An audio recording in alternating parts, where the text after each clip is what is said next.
ഏവർക്കും ദീപാരാധന യൂട്യൂബ് ചാനലിൻ്റെ പുതിയ വീഡിയോയിലേക്ക് ഹാർദവമായ സ്വാഗതം.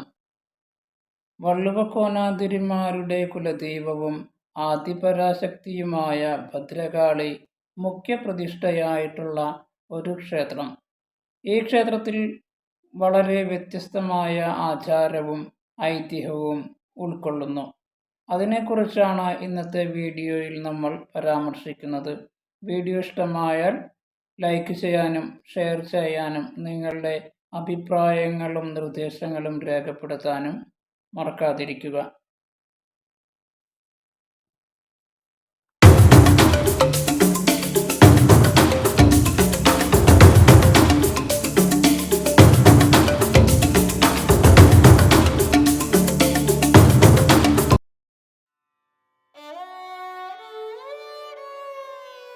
സൂര്യവംശത്തിലെ രാജാവായിരുന്ന മാന്ധാതാവ് രാജ്യം ഉപേക്ഷിച്ച് സന്യാസം സ്വീകരിച്ച് മഹർഷിയായി ഭാരതം മുഴുവൻ ചുറ്റി സഞ്ചരിച്ചു.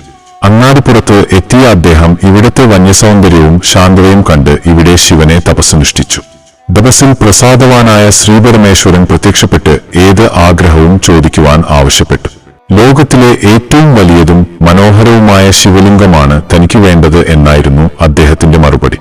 ലോകത്തിലെ ഏറ്റവും മനോഹരമായ ശിവലിംഗം ശ്രീ പാർവതി കയ്യിൽ ആണെന്ന് അറിയാവുന്ന ശിവൻ ധർമ്മസങ്കടത്തിലായി.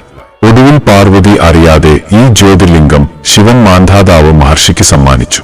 ശിവനെ ഭർത്താവായി ലഭിക്കാൻ പാർവതി ആരാധിച്ച ശിവലിംഗമായിരുന്നു ഇത്. തന്റെ കൈവശമുണ്ടായിരുന്ന ജ്യോതിർലിംഗം നഷ്ടപ്പെട്ടതായി അറിഞ്ഞ ശക്തിസ്വരൂപിണിയായ പാർവതിയുടെ കോപത്തിൽ നിന്നും ശ്രീ ഭദ്രകാളി പ്രത്യക്ഷപ്പെട്ടു.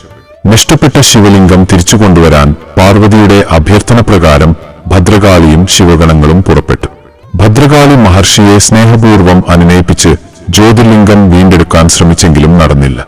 അതോടെ ശിവഗണങ്ങൾ മഹർഷിയുടെ ആശ്രമം ആക്രമിച്ചു ശിവലിംഗം എടുത്തുകൊണ്ടുപോകുവാൻ ശ്രമിച്ചു.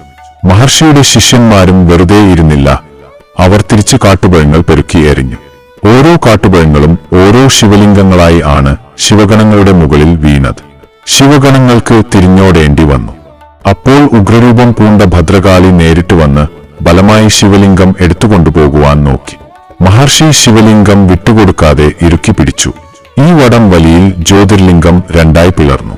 മഹർഷിയുടെ ഭക്തിയിൽ സംപ്രീതരായി മഹാവിഷ്ണുവും ബ്രഹ്മാവും ശിവപാർവതിമാരും പ്രത്യക്ഷപ്പെട്ട് അദ്ദേഹത്തെ അനുഗ്രഹിച്ചു. അന്നു മുതൽ പാർവതിപരമേശ്വരന്മാരുടെയും മംഗളകാരിയായ ഗണപതിയുടെയും വിശേഷപ്പെട്ട സാന്നിധ്യം ആ സ്ഥലത്തുണ്ടെന്ന് വിശ്വസിക്കപ്പെടുന്നു. ആദിപരാശക്തിയായ ശ്രീ ഭദ്രകാളി ആ സന്നിധിയിൽ സർവ്വ ഐശ്വര്യങ്ങളും ചൊരിഞ്ഞുകൊണ്ട് കുടികൊള്ളാമെന്നും അനുഗ്രഹിച്ചു. ഇന്നും ക്ഷേത്രത്തിൽ ആട്ടങ്ങ കൊണ്ട് എറിയുന്ന ഒരു ആചാരം നിലവിലുണ്ട്. മഹർഷിയുടെ ശിഷ്യർ ശിവഗണങ്ങളെ തോൽപ്പിച്ചതിന്റെ ഓർമ്മയ്ക്കാണ് ഇത്. ശ്രീമൂലസ്ഥാനത്ത് ശിവലിംഗം ഇന്നും പിളർന്ന രീതിയിൽ കാണപ്പെടുന്നു. തിരുമാന്ധാംകുന്നിലമ്മയാകട്ടെ ശ്രീ ഭദ്രകാളി, പാർവതി, മഹാലക്ഷ്മി, മഹാസരസ്വതി സ്വരൂപിണിയായി ഈ ക്ഷേത്രത്തിൽ കുടികൊള്ളുന്നു. ഇവിടത്തെ പ്രധാന വാർഷികാഘോഷം പൂരമാണ്. മാമാങ്കത്തിൽ ചുരികത്തിളപ്പുകൾ കൊണ്ട് കണക്കുകൾ തീർക്കാനിറങ്ങി ചരിത്രമായി മാറിയ ദേശാഭിമാനികളായ ചാവേറുകളുടെ വീരസ്മരണകൾ തിരുമാന്ധാംകുന്ന് പൂരത്തെ കേരള ചരിത്രത്തിന്റെ ഭാഗമാക്കുന്നു. വള്ളുവക്കോനാതിരിമാർ അവരുടെ കുലദൈവത്തെ പുരാതനകാലം മുതൽ തന്നെ ആരാധിച്ചും ആഘോഷിച്ചും പോന്നിരുന്നു.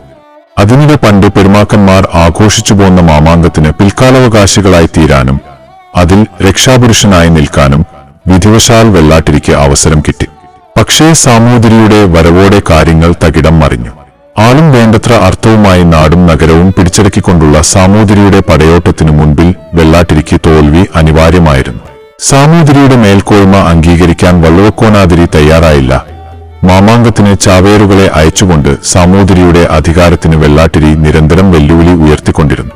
തിരുമാന്ധാംകുന്ന് ക്ഷേത്രത്തിൽ നിന്നാണ് വെള്ളാട്ടിരി മാമാങ്കത്തിന് പുറപ്പെട്ടിരുന്നത്. ഇവിടെ നിന്നുതന്നെയാണ് ചാവേറുകളും അംഗത്തിന് പുറപ്പെട്ടിരുന്നത്. ചാവേറുകൾ പുറപ്പെട്ടിരുന്ന തറയായ ചാവേർത്തറ ഇപ്പോഴും ക്ഷേത്രത്തിന്റെ തെക്കുവശത്തുണ്ട്. അതേസമയം മാമാങ്കാവകാശം നഷ്ടപ്പെട്ടതോടെ അതിനു ബദലായി മാമാങ്കത്തിനോട് കിടപിടിക്കത്തക്ക മറ്റൊരു ഉത്സവത്തിന് അദ്ദേഹം തുടക്കം കുറിച്ചു. അതത്രേ തിരുമാന്ധാംകുന്ന് പൂരം.